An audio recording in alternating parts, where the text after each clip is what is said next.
Hi there, and welcome back to another episode of Tech Tuesday. If you haven't already, click that subscribe button and hit the bell icon so you know when we upload a new video. As always, I'm MJ, Product Support Manager here at JBS Equipment. And in today's video, we're going to be going over the Tower Gearbox mounted on your JBS truck mount wide body spreader. Let's get to it. So we're going to start off on a quick overview of what the Tower Gearbox does. Tower Gearbox takes power from your PTO on your truck, transfers down this drive line into the bottom half of the gearbox. Straight through, drives the hydraulic pump, and then we will step up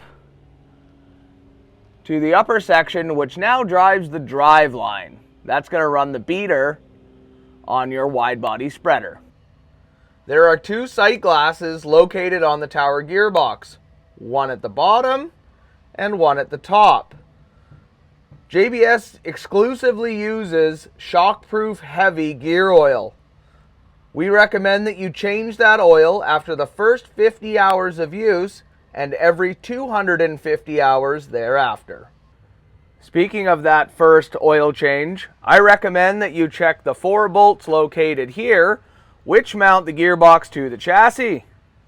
There are 2 breathers located on your gearbox, one here, one down there.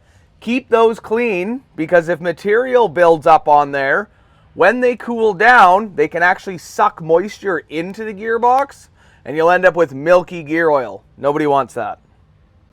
Speaking of gear oil, that should be part of your daily checks. Need to check the level of that, top off if necessary. Well, that concludes this episode of Tech Tuesday. Be sure to like and follow us on our social media platforms, and if you have a video idea that you'd like to see, drop them in the comments section below.